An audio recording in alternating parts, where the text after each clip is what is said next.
Hi, I'm Dr. Akshita. So, ನನ್ನ ಬಗ್ಗೆ ಹೇಳಬೇಕು ಅಂತಂದ್ರೆ, I am working as an emergency physician.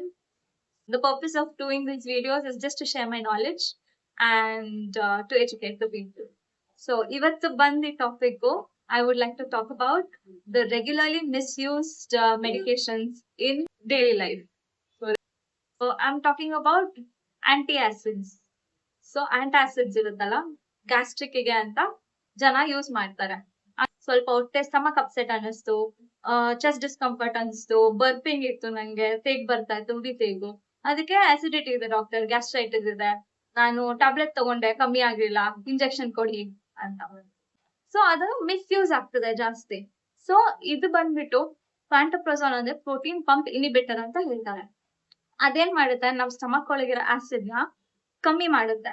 So ಅದರಿಂದ ಏನಾಗುತ್ತೆ, ಅದರಿಂದ ಸೈಡ್ ಎಫೆಕ್ಟ್ಸ್ ಏನಾಗುತ್ತೆ ಲಾಂಗ್ ಟರ್ಮ್ ಯೂಸ್ ಅಲ್ಲಿ ಅನ್ನೋದು ನಾನು ಹೇಳ್ತೀನಿ. So in case more than 2-3 years regular ಆಗಿ ಪ್ಯಾಂಟೋಪ್ರೊಜಾಲ್ ನ ಕನ್ಸ್ಯೂಮ್ ಮಾಡಿದ್ರೆ ವಿಟಮಿನ್ ಡೆಫಿಷಿಯನ್ಸಿ ಇದಾಗುತ್ತೆ.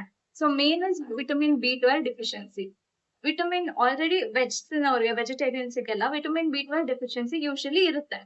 ಸೊ ಅಂತವರು ಜಾಸ್ತಿ ಪ್ಯಾಂಟೋಪ್ರೊಜಾಲ್ ಆ ತರ ತಗೊಂಡ್ರೆ ಏನಾಗುತ್ತೆ, ಬಾಡಿಲಿ absorption of the vitamin B12 ಕಮ್ಮಿ ಆಗುತ್ತೆ. ಸೊ ಇದರಿಂದ ಏನಾಗುತ್ತೆ, ತುಂಬಾ ಸುಸ್ತಾಗೋದು, ಮೈಕೈ ಎಲ್ಲ ನೋವು ಬರೋದು, ಮೈಕೈ ಎಲ್ಲ ಜುಮನ್ಸೋದು, ಟಿಂಗ್ಲಿಂಗ್ ಸೆನ್ಸೇಷನ್ ಇದೆಲ್ಲ ಆಗುತ್ತೆ ಬಾಡಿ ಒಳಗೆ.